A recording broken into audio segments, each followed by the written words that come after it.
전환점표 유동부채 3페이지예요. 오늘은 예수금을 할 건데 인건비 관련된 주제라고 말씀드렸죠. 인건비는 사람한테 준 돈이라는 뜻이고 계정 과목은 아니죠. 이게 원천징수랑 관련이 있는 건데 A 회사가 있고 B 직원이 있다고 해볼게요. 그 앞에서 선납세금 할 때 설명드렸었어요. 선납세금 할 때 우리가 원천징수 당하는 경우도 있었죠. 그 은행한테 이자 받을 때 그때밖에 없었는데, 그럼 지금 회사가 직원한테 돈을 주잖아요. 그럼 이 직원은 소득이 생긴 거죠. 근데 국세청은 개인을 안 믿어요. 너 세법 모르지? 해서 여기 국세청이 몰래 가서 말을 하죠. 쟤 세법 모른다. 네가 세금 구해서 빼고 줘라. 그래서 세후 금액만 주는 거죠. 세후 금액만. 그러면 얘한테 세금을 주는 거예요. 뭐 이런 원리라고 설명을 드렸는데, 근데 좀 엄밀히 따지면 그 직원한테서 걷어서 내야 되는 게 총 5개가 있거든요. 이제 그걸 좀 설명을 드릴 건데, 한번 뭐 일단 볼게요. 3페이지 문제를 차례대로 봅시다. 182번부터 보시면은 이게 그 사람을 쓰는 건데 그것도 다 급이 있잖아요. 그럼 일단 182번 문제를 보면은 영업부 행정 업무 지원을 위한 일용급 근로자 있죠. 일용직 근로자. 일용직 근로자가 뭐 한 달 이내로 근무하는 사람들을 말을 하는데 2명을 채용을 했어요. 그럼 하루만 쓴 거죠 지금. 당일 일당인 20만 원, 1인당 일당 10만 원 보통 예금에서 지급했다 돼 있어요.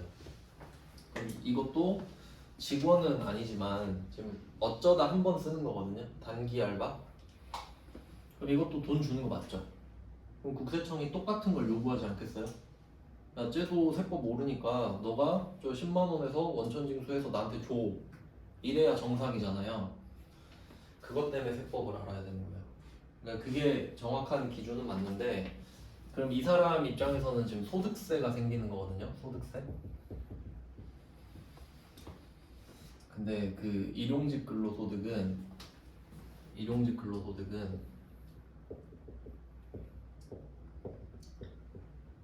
그 일당 기준으로 했을 때 15만 원까지 비과세예요.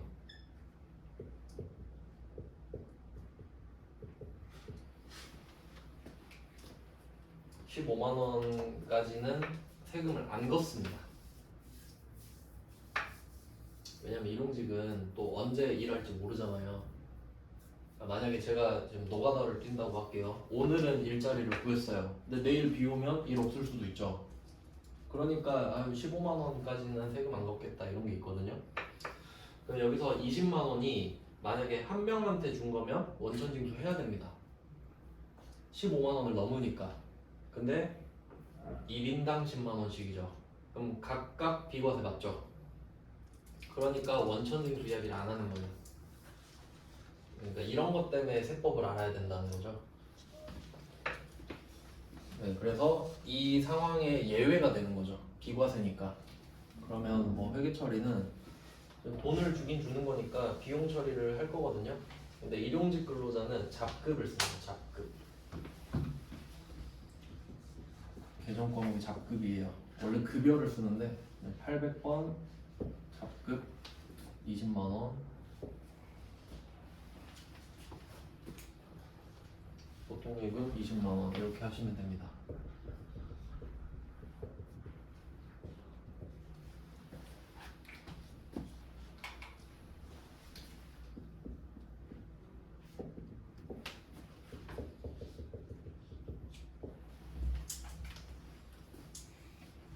얘는 지금 이 문제가 뭐 원천징수는 고려하지 마세요 이게 아니라 실제 그렇죠.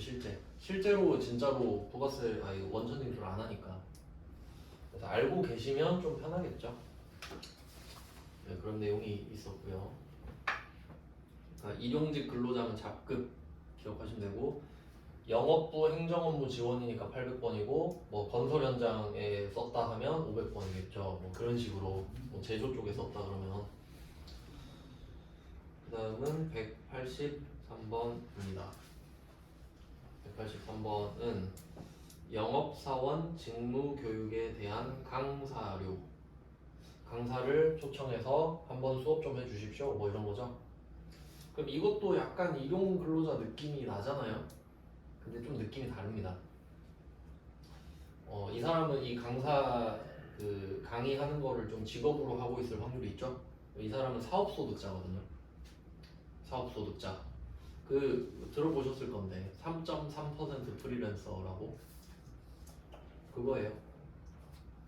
그러니까 일용직 근로자는 아니고 그 사업소득자인데 어쩌다 우리한테 한번 도와준 그런 느낌이죠. 그러니까 이 사람도 사업을 하는 사람인데 자기 사업을 나한테 한번 하는 거지. 그래서 3.3%만 일단 떼요. 근데 실제 이야기를 해보면 이 사람이 3.3%만 내고 끝내는 건 아닙니다. 일단 3.3%를 뜯어놓고 신고를 하는 거예요. 나 비용 처리하기 위해서. 그리고 이 사람은 나머지 세금을 나중에 내요. 5월에. 3.3% 내면 개꿀이잖아요.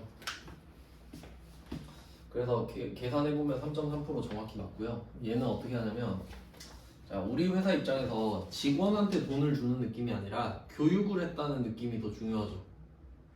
그러니까 강사료를 준 게 중요한 게 아니라 우리 직원을 교육시키느라 돈을 썼다는 게 더 중요하잖아요. 그러니까 얘는 교육훈련비예요. 교육하는데 돈 썼으니까. 그래서 800번 교육훈련비 350만원. 얘는 원천징수 하니까 예수금이 나옵니다. 금액은 알려줬죠. 근데 실제로는 누가 안 알려준다 이거죠. 알아서 떼야 됩니다.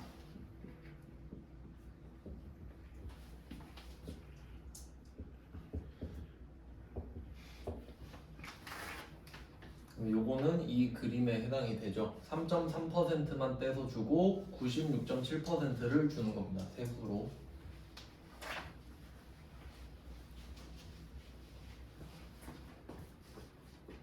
이렇게 하고 나머지 금액은 보통 예금. 그러니까 이렇게 원천 징수를 안 하잖아요. 그럼 이거 비용 처리를 못 해요. 그러니까 원천 징수를 하는 이유가 저 이 사람한테 돈 줬습니다 라는 뜻이에요. 그럼 3.3%를 걷어서 국세청한테 주잖아요. 그럼 국세청은 3.3%를 역산해서 100%를 구할 수 있을 거 아니에요. 그럼 얘가 진짜 돈 썼구나 이렇게 추측한다. 그리고 실제로 돈 준 사람 주민등록번호랑 다 적거든요. 그래서 그걸로 추적하기도 해요. 그러니까 탈세가 요새는 진짜 힘들어요. 그런 내용입니다. 자산의 감소.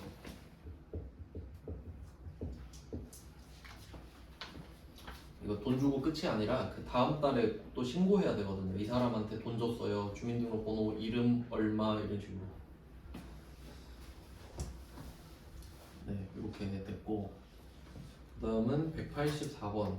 이건 외국에서 스미스 씨를 초빙한 건데 요건 안 나옵니다. 세무 1급 판을 나오고 난리 났죠. 요거는 안 푸셔도 돼요. 그냥 그 장르가 같아서 그냥 넣어놨습니다. 그 다음은 185번 갈게요. 자, 185번은 하나 주로부터 차입한 장기 차입금의 이자 비용 200만원을 지급하면서 원천징수 상당의 55만원 돼 있는데, 근데 뭐 상황을 한번 생각해 보면 지금 돈을 빌렸죠. 우리가 돈을 빌렸어요. 그러면 원금이잖아요. 돈을 빌린 게. 근데 거기에 대한 이자 비용만 이야기하고 있죠. 그러니까 이거 방향을 생각해 보시면 돈을 내가 빌렸잖아요. 그러니까 이자는 줘야 되죠. 그러니까 이자는 나가는 거잖아요. 맞죠? 너한테 주는 거. 근데 여기서 27.5%가 나왔는데 혹시 기억나실지 모르겠는데 앞에서는 15.4% 나왔거든요. 그 우리 은행한테 이자 받을 때 15.4% 떼였어요. 근데 지금은 우리가 이자를 주면서 27.5% 떼고 있죠. 그게 그거는 뭐 그냥 실제 상황을 말씀드리면은 그 영업대금이라고 하는 게 있고 이건 그냥 참고로 알고 계시면 돼요. 뭐 영업대금, 비영업대금 있는데 이건 듣기만 하셔도 됩니다. 영업대금은 내가 돈을 빌려주는 게 영업이에요. 그냥 내가 돈을 빌려주는 게 본업인 거야. 은행, 러시앤캐시 이런 애들은 돈을 빌려주는 게 생업이죠. 일수 찍는 사람 뭐 그런 사람들, 그럼 그 사람들은 본업이잖아요. 그러니까 15.4%만 떼게 해요. 이렇게 된 겁니다. 근데 본업이 대출이 아닌 사람도 있잖아요. 그러니까 만약에 내가 가게를 운영하는데 뭐 족발집을 해요. 근데 요새 장사가 잘 안 돼. 그래서 그냥 갖고 있는 돈으로 대부를 하는 거야. 그럴 수도 있잖아요. 장사가 안 되니까 그냥 돈이나 빌려줘야겠다. 금리 높으니까. 그럼 그 사람들이 돈을 빌려줘 버리면 이 사람들한테 방해하는 거죠. 본업인 사람들을 지금 해야 되는 건데, 그래서 얘네들한테 핸디캡 줘버리는 거예요. 너네는 그럼 27.5로 하든가, 이렇게 세금 많이 내면서까지 하든가, 이 뜻이에요. 그러니까 본업이 아닌 사람한테는 이자를 그 세금을 많이 걷는 거지. 그러니까 이거 추측할 수 있죠. 그럼 185번 문제 나오는 하나주는 하나은행이 아니잖아요. 그러니까 딴짓거리 하는 애들이야. 얘는 다른 일을 하는 애들이거든요. 근데 나한테 돈 빌려준 거지. 그럼 어차피 이 사람은 200만 원 받아봤자 27.5%를 내야 되는 사람이죠. 그러니까 내가 그냥 걷는다고. 이자는 예외라고 말씀드렸죠. 네, 근데 또 은행한테 갚을 때는 안 하고 그러는데 그냥 우리는 시키는 대로 하면 돼요. 뭐 그냥 그런 내용이 있어요. 우리 입장에서 이자 비용을 내는 거잖아요. 이자 비용 200. 네, 여기서 27.5%가 55만 원인가 봐요.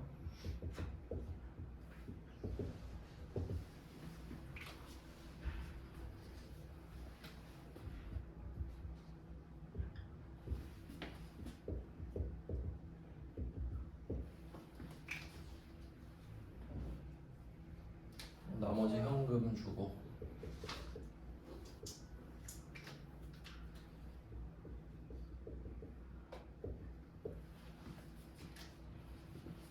네, 지금 차변 쪽을 보시면 되는데 잡급, 교육 훈련비, 이자 비용 지금 다 다르죠. 얘네들 공통점이 뭔지 생각해 보세요. 우리 사람이 아닙니다. 우리 직원이 아닙니다. 어쩌다 한번 일용직, 어쩌다 한번 강사, 그리고 어쩌다 한번 이자, 뭐 이런 느낌이죠. 네, 이렇게 일단 받고, 근데 결론은 내가 남한테 돈을 주면은 원천징수를 하는 거다. 원래 법인한테는 안 하는데 개인한테만 해요 원래.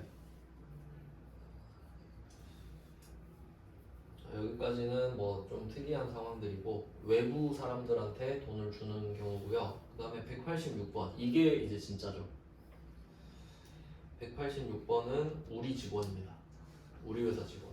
딱 봐도 복잡하죠. 급여명세서. 네, 이거를 가지고 두 가지로 해석할 수 있어야 되거든요. 그리고 관점을 좀 말씀을 드릴게요. 실제로 일어나는 일이니까. 이 급여명세서에는 두 가지 이슈가 있습니다. 첫 번째는 소득세고요. 두 번째 회계예요.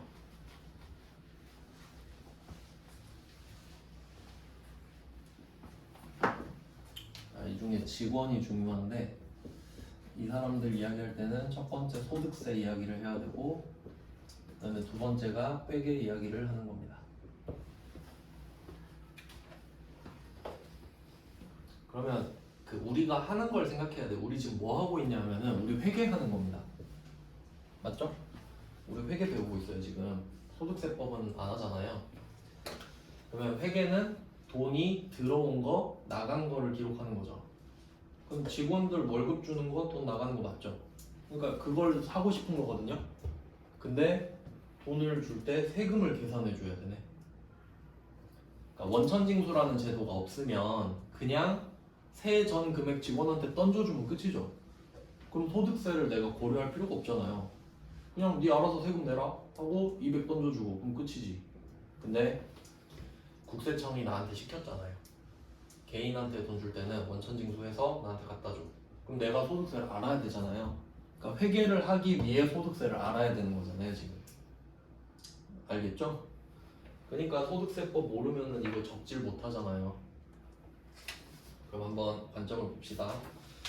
왼쪽 사람이 지금 생산부고 오른쪽이 영업부거든요. 그럼 일단 왼쪽 사람으로 해볼게요.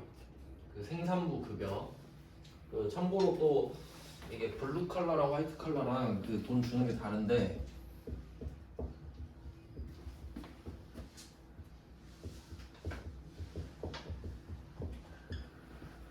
블루 칼라가 생산직이고 화이트 칼라가 사무직이죠.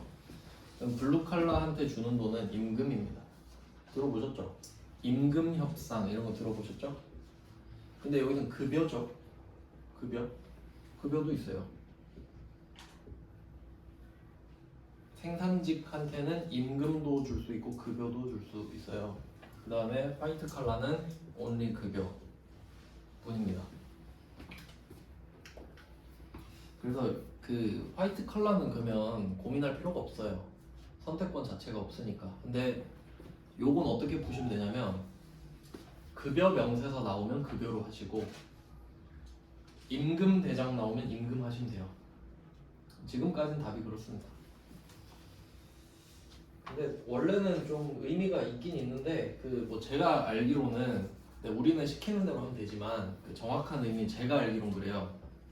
진짜 생산하는 사람들 있죠. 그러니까 생산 라인 앞에서 막 진짜 생산하는 사람들 있잖아요. 그 사람들이 임금이고 공장에도 일 안 하는 사람들 있죠. 그러니까 생산 안 하는 사람 있죠. 공장장이 생산하고 있지 않죠. 그 사람이 급여로 알고 있거든요. 저는. 근데 여기서는 그렇게 중요하진 않을 겁니다. 뭐 시키는 대로 하자 이거죠. 용어는 정리했고 왼쪽 사람을 보시면 지금 지급 내역이랑 공제 내역이 있거든요. 그러면 지급 내역은 직원 입장에서 많을수록 좋죠. 그러니까 직원 입장에서 지급 내역은 플러스입니다. 맞죠? 여러분도 이거 막 크면 좋잖아요. 그 다음에 밑에 공제 내역은 공제는 빼다라는 뜻이에요. 그럼 마이너스겠지. 그러니까 위는 플러스, 아래는 마이너스. 그럼 지급 내역 중에 지급액 180만 원 있죠. 요게 무슨 의미가 있을지 생각해 볼게요. 얘가 회계상으로 비용입니다. 회계상 비용. 왜냐면 180을 줘야 되잖아요. 180 실제로 줘야 되는 거 맞죠? 근데 원천 징수를 해야 된다고 하지 않았냐? 이거 잘 생각해 보면 180을 줬을 때 이 사람이 세금을 15만 8,840원 내야 되거든요. 밑에 공제돼 있죠.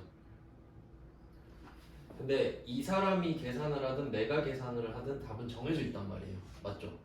기준이 있을 테니까. 그럼 180을 내가 줘서 거기서 얘가 돈을 내나? 아니면 내가 15만 8,840원을 빼고 줬다가 이걸 내가 내주나? 180을 준 건 똑같단 말이에요. 우리 입장에서. 맞죠? 누구한테 주느냐가 다르지. 그러니까 회계상 비용은 180이에요. 이해되셨죠? 근데 소득세로 가잖아요. 소득세로 가면은 위쪽에 지급 내역 하나 있잖아요. 이거 하나하나를 과세 비과세를 따져야 돼요. 어떤 명분이면 세금을 걷고 어떤 명분이면 세금을 안 걷는지를 다 체크해야 된다고. 소득세법으로 넘어가면은. 그래서 그 과세 비과세를 따져서 과세 금액만 찾은 다음에 아래쪽에 공제 내역이 나와요. 절차가 대충 보면 이해되시나요? 그러니까 결론은 소득세법에서 과세 비과세를 구분할 줄 알아야 아래쪽에 공제 내역이 결정이 되고요. 그 공제 내역의 공제계가 우리한테 예수금인 거지. 회계상으로. 그러니까 세법상으로는 이런저런 절차가 있었겠지만 우리는 어때요? 결과만 알려달라고 할 거 아니에요. 인사팀한테. 그러니까 얼마 원천 징수하면 되냐고요. 이것만 알면 되죠. 근데 그걸 알려면 소득세를 알아야 된다는 거죠. 그래서 우리는 결과만 받아 적는 겁니다. 지금은 과세 비과세를 따질 필요는 없죠. 그러면 일단 800번 500번인가? 500번 급여고 180이죠? 그럼 같은 맥락으로 오른쪽에 영업부 거도 적을 수 있겠죠. 800번 급여 142만 원 이것도 적을 수 있습니다. 옛날 거라 급여가 좀 적은가 봐요. 엄청 옛날 거네. 자, 일단은 이걸 적을 수 있다는 거죠. 회계상 비용.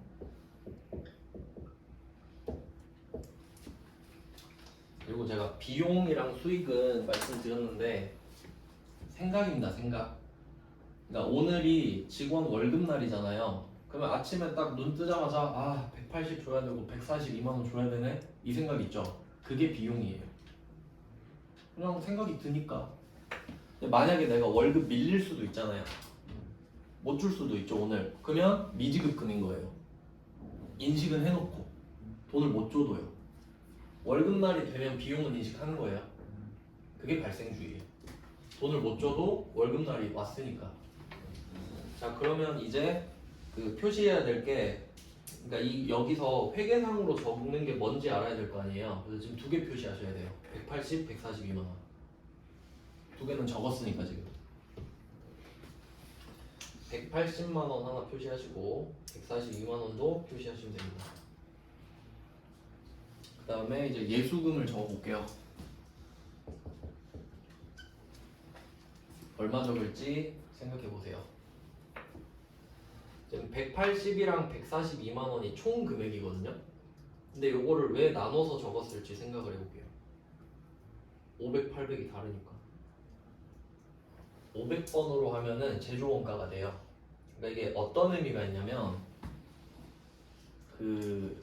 뭐 여러분이 만약에 기아 자동차를 산다고 하면 기아차를 사면 그 생산직 직원들 있잖아요. 기아 자동차 생산직 직원이 월급을 많이 받으면 여러분 차 비싸게 사야 되죠. 당연한 거죠. 제조원가가 커지잖아요. 그게 제조원가지. 그러니까 이 급여가 커질수록 제조 원가가 커지니까 우리는 판매가가 비싼 상태로 사야 된다는 거죠. 근데 800번 직원한테 월급 준 거는 제조 원가가 아니란 말이에요. 기아 자동차도 그 영업직도 있잖아요. 그 사람한테 주는 월급은 제조 원가가 아니지. 따로 빼니까. 그래서 구분이 되는 겁니다. 이해되셨죠? 근데 예수금은 그냥 일시적인 부채죠. 내주려고 잠깐 걷어놓은 것 뿐이죠. 그러면 왼쪽 사람의 공제계가 있고 오른쪽 사람의 공제계가 있잖아요. 그 왼쪽 것도 오른쪽 것도 그냥 우리한테 부채죠. 이놈도 걷어서 내줘야 되고 이놈도 걷어서 내줘야 되는데 굳이 나눠서 적을 이유가 있나요? 둘 다 부채잖아요. 그럼 예수금은 합쳐서 적으면 되겠죠. 물론 그냥 두 번 적으셔도 되는데 저는 계산하기가 힘드니까 그냥 플러스로 적을게요. 따로 이렇게 두 번 적는 게 전 더 효율적이라고 생각해요. 실제로도 어차피 합쳐지니까. 실제로 해보면 그걸 느끼실 거예요. 왜냐면 뭐하러 내가 계산을 굳이 해서 하고 있습니까? 합쳐줄 건데. 근데 이거 답은 그렇다 이거 답은. 전 두 번 적을 거예요 그냥. 그리고 나머지는 보통 예금에서 준다 그러죠. 이거 금액 구할 필요 있나요? 없죠. 알아서 구해줄 텐데.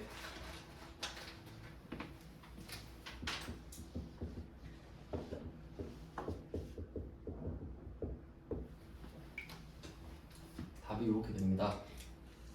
요거를 우리 일상 용어로 한번 바꿔볼게요. 좀 와닿게. 자, 차변 요 두 개는 세전. 친구들이랑 연봉 이야기할 때 너 세전 얼마냐 이러잖아요. 세금 떼기 전에. 그럼 요거는 이게 세금이죠. 그리고 요 보통 예금은 세후죠. 이게 와닿아야 될 거 아니에요? 뭐 하고 있는지. 그러니까 회사가 이것만 보내주니까 우리 통장에 이것만 오는 거잖아요. 그러니까 우리는 평생 세후밖에 못 보잖아요. 세전은 절대 안 보내주니까. 세전은 지들만 알고 있고. 아 물론 그 숫자로는 알려주죠. 이런 식으로. 너 원래 180인데 164만 원 줄게 이런 느낌으로. 자 그럼 이게 일반적인 직원에 대한 회계 처리가 됩니다. 그래서 우리는 소득세법을 모르지만 인사팀에서 어차피 이걸 알려주니까 우린 이거 보고 적기만 하는 거죠. 부서가 다르잖아요. 물론 회사가 작으면 둘 다 내가 하겠지만. 그러면 이렇게 되고 그럼 이제 이 예수금을 밝혀볼게요. 이거 중요합니다. 여러분 잘 알고 계셔야 돼요. 실제로. 왜냐면 우리는 분명히 월급을 주거나 받아야 돼요. 여러분이 대표여도 월급 줘야 되잖아요. 그럼 알아야 되고 받아도 알아야 되죠. 물론 받는 입장이면 몰라도 되긴 해요. 근데 얼마나 떼이는지 알면 좋지 않나? 자 그럼 공제 내역을 분석해 봅시다. 여러분이 실제로 이 돈 떼인단 말이에요. 얼마나 아깝습니까? 요거를 한번 알아보자 이거죠. 5개 나왔죠. 요걸 제가 알려드리겠습니다. 이건 상식이에요. 그 시험 볼 때 필요한 게 아니라 여러분이 알든 모르든 이 세금을 평생 내잖아요. 자, 첫 번째 소득세, 두 번째 지방소득세 보이시죠? 요 두 개는 세금 라인이네요. 세금 라인. 요 두 개는 연말정산으로 환급받을 수 있습니다. 연말정산 가능. 그럼 이게 어떤 구조냐면 이 금액이 왜 나오냐면요. 그 표가 있어요. 표가 그 홈택스 들어가면 있는데 간이세액표 이렇게 있어가지고 왼쪽은 뭐 소득 얼마 뭐 얼마부터 얼마까지 이런 칸들이 있는 거예요. 소득 1구간, 2구간, 3구간 이런 식으로. 그 다음에 부양가족 1명, 2명 뭐 이런 식으로 있는 거지. 0명부터 시작해서 1명, 2명 이렇게. 그러면 내가 얼마를 버는데 부양가족이 없어요. 그럼 이 금액이에요. 이 금액대로 뜯는 거예요 그냥. 대충 이런 느낌이에요. 근데 보면 간이세액표죠. 그러면 이게 끝이 아니란 소리예요. 간단하고 쉽게 세금을 뗀 거거든요. 왜냐면 연말정산 들어보셨죠? 이건 월급을 한 번 줄 때마다 떼는 거잖아요. 그럼 만약에 1월 월급을 줘요 이 직원한테. 그럼 이 사람 연말정산 안 끝났죠 지금. 이제 1월이니까. 그러면 이걸 킵해 놓는 거예요 계속. 그럼 계산하기 쉽게 소득세 10만원, 지방소득세 만원 해봅시다. 누구한테 이걸 뜯은 거예요. 그럼 이거를 1년에 12번 뜯죠. 요거를 회사가 걷어서 킵 해놓는 거예요. 일단 내기도 내는데 그럼 우리는 선택권 없이 강제로 뜯기잖아요.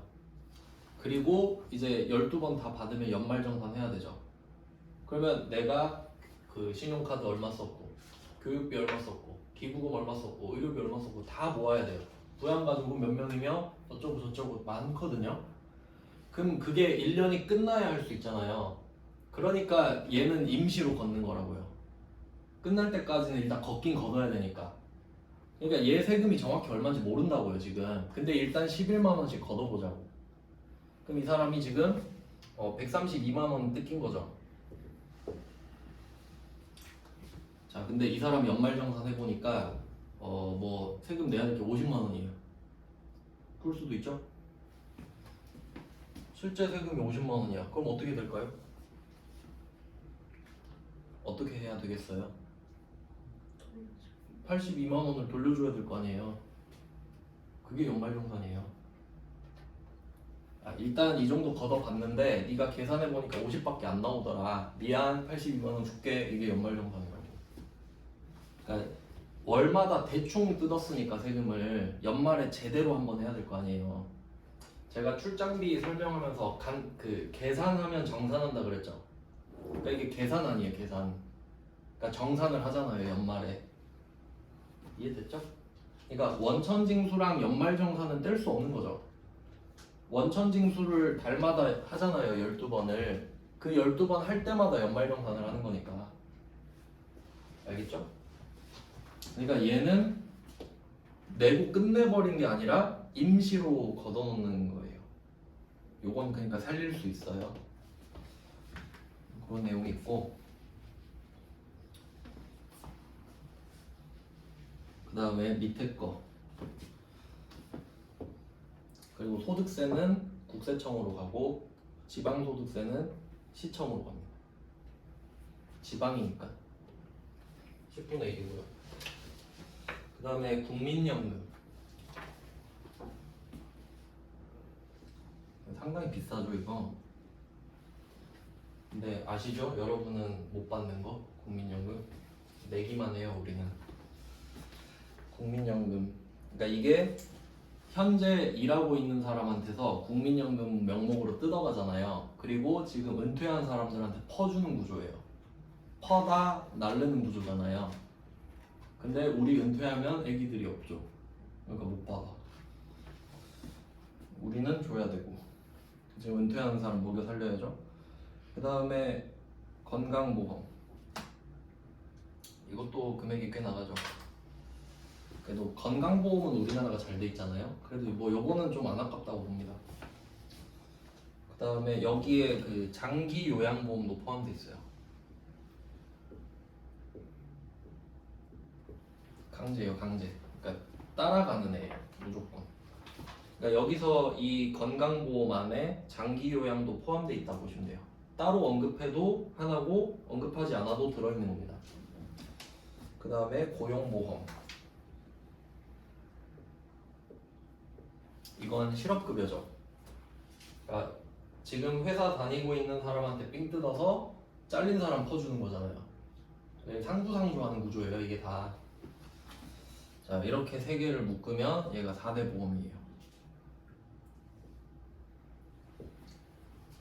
근데 왜 세 개죠? 한 개가 없네요.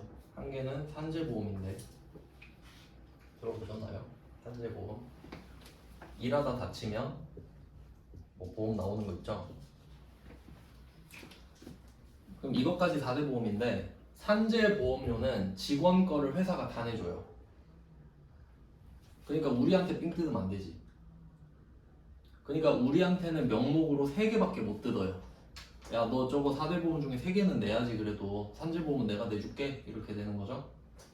그러니까 우리는 원천징수를 5개 당하는 겁니다. 아시겠죠?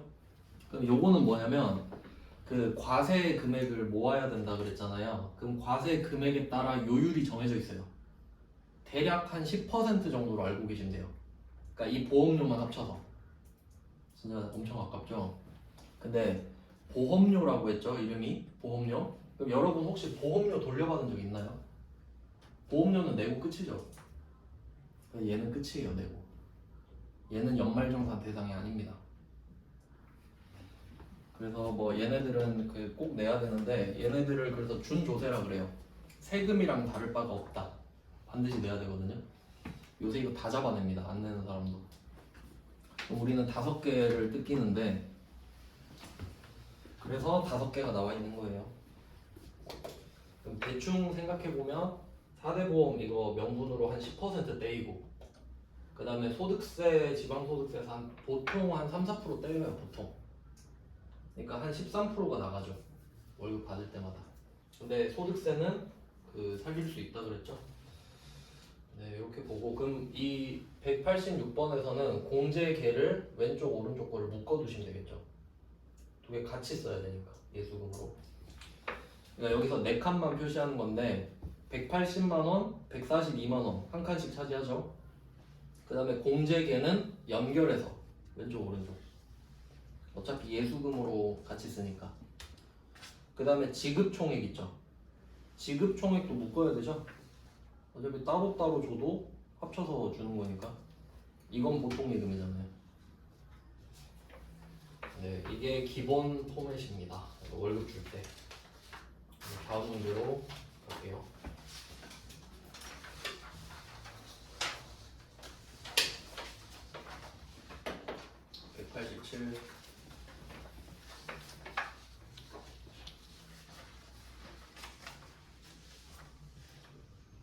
요거는 모양이 다르게 생겼죠? 하지만 똑같다는 거 아셔야 되죠?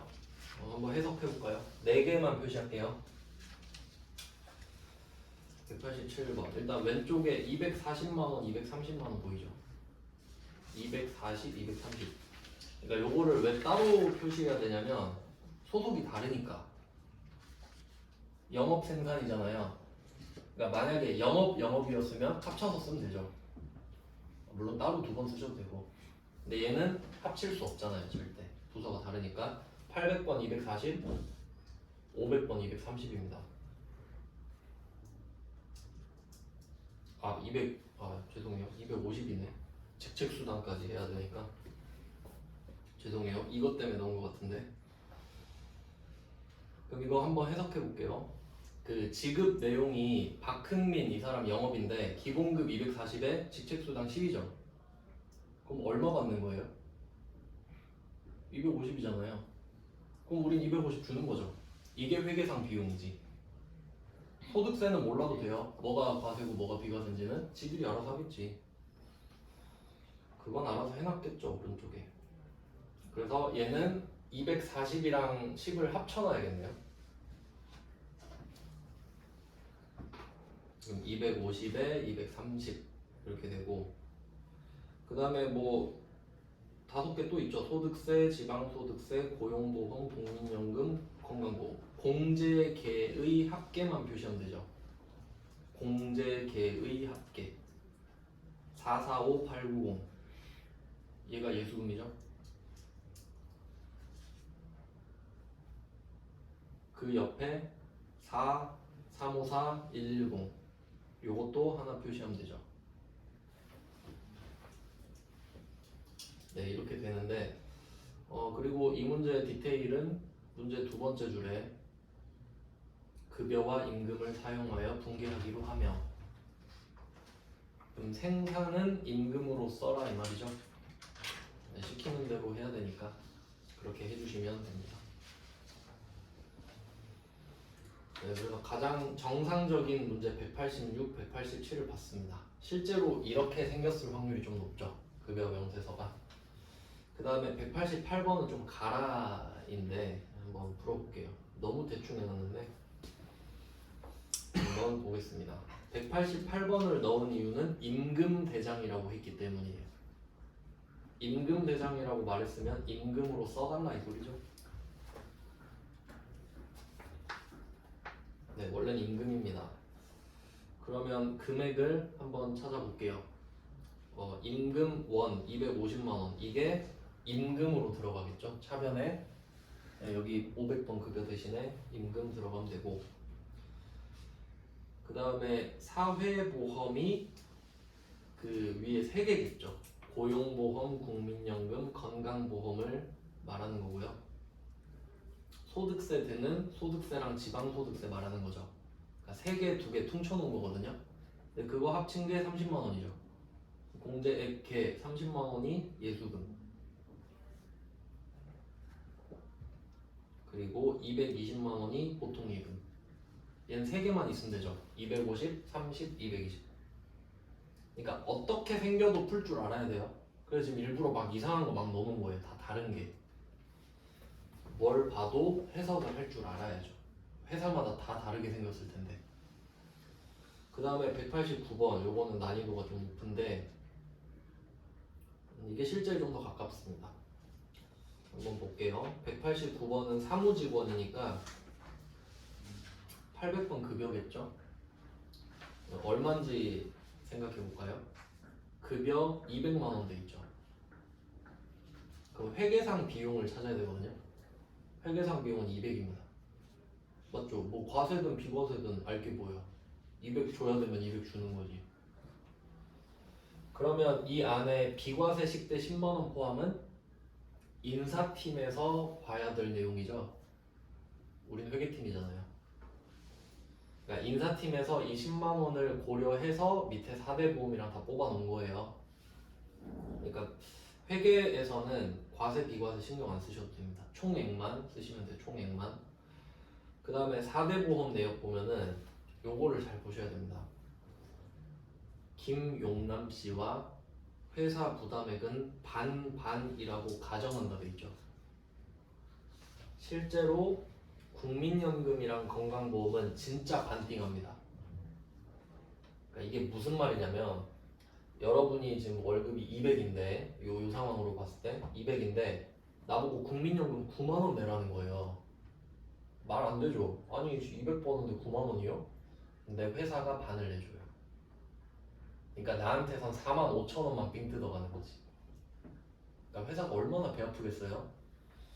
그러니까 회사가 우리한테 해줘야 되는 게 두 개가 있는데 4대 보험 내주는 거랑 퇴직금 주는 겁니다. 그거 생각하면서 맨날 우리 부려먹는 거예요. 얼마나 밉겠어요. 그러면 국민연금, 건강보험은 반반 내줘요. 적지 않은 금액이죠. 그리고 고용보험은 심지어 회사가 더 냅니다. 그러니까 여기 2만 원 써 있는데 여기는 반반이라고 가정한다 했잖아요. 근데 고용보험은 회사가 조금 더 내요. 그냥 그렇게 돼 있습니다. 그러니까 가정한다고 하는 거예요. 그럼 산재보험은 어떻죠? 회사가 전액 부담한다 했죠. 그러니까 이 산재보험은 우리한테 말하면 안 되죠. 그러니까 산재보험은 X표 치시면 됩니다. 너 산재보험 10,000원 내야지 이 이야기를 우리한테 못 한다는 거죠. 죽어내야죠. 자, 그러면 우리가 얼마를 뜯길지 한번 생각해 볼게요. 이게 그 회사 부담분이랑 직원 부담분을 구분할 줄 아셔야 되거든요. 회사 부담분이랑 직원 부담분을 생각해 봅시다. 그럼 우리가 직원이니까 직원 부담분으로 해볼게요. 우리가 얼마나 부담해야 되는지. 그러면 소득세랑 지방소득세 있죠. 이건 우리가 월급을 받았으니까 내는 거죠. 그럼 이것도 회사한테 내달라고 할까요? 안 되죠, 그건. 그럼 요건 직원 부담분 몇 퍼센트? 100이죠. 내가 다 부담해야지. 한번 말해보세요. 회사한테 세금 좀 내달라고. 꺼지라 그러겠지. 그럼 우리가 내는 거예요. 대신 걷어서 내주기만 하세요 이거잖아요. 내가 저 세무서 갈 줄 모르니까 좀 내주십시오. 이거 끝. 그 다음에 국민연금 몇 퍼센트죠? 50%죠. 건강보험도 50%. 이건 팩트입니다. 얘 둘은 진짜 반띵이에요. 근데 고용보험은 아니죠. 조금 더 높은데 여기선 50%죠. 이렇게 구분할 수 있어야 된다고. 그럼 옆에 산재보험은 칸이 없네. 산재보험은 몇 퍼센트죠? 0%. 산재보험 0%. 그러니까 없어도 같지. 아, 제가 부담 0%인데 저한테 왜 말합니까? 이래야죠. 네가 알아서 하세요. 이렇게 해야 됩니다. 그럼 이제 금액을 구할게요. 그럼 소득세 2만 원, 지방소득세 2,000원은 다 뜯겨야 되죠. 100%. 100%니까. 그러면 일단 예수금 지금 금액 구하거든요. 예수금 금액 구하기. 첫 번째 2만 원 더하기 2,000원. 이것까지 됐죠? 100%니까 내 돈을 뜯어가세요 이거잖아요. 자, 일단 두 개 구했습니다. 이건 쉬워요. 그 다음에 국민연금은 내 명의로 9만 원 내야 되죠. 근데 절반은 좀 내주십시오 하니까 우리한테는 얼마 뜯어가겠어요? 절반을 뜯어가겠지. 45,000원. 건강보험 7만원. 고용보험 10,000원. 산재보험 0,000원. 이렇게 구해야 됩니다. 실제로 이게 현실에 좀 더 가까운 문제죠. 그래서 이게 세무 2급이지만 넣어본 거예요. 실제로 그렇다고. 왜냐면 이거 우리가 지금 직원이 아니라 회사거든요. 우리 지금 인사팀, 뭐 회계팀 이런 거잖아요. 그러면 이거는 예수금으로 해서 그냥 내면 되죠. 그러니까 회사 입장에서 이 돈을 내주는 거는 하나도 안 아까워요. 어차피 네 돈 삥 뜯은 거니까. 근데 나머지 여기 숨어있는 50%, 50%, 50%, 100% 있죠. 요거는 비용 처리해야 될 거 아니에요. 그러니까 이거 나중에 내는 문제가 나온다고요 또. 그래서 요거를 본 겁니다. 여기까지 해놓고 좀 쉬다가 계속 보겠습니다.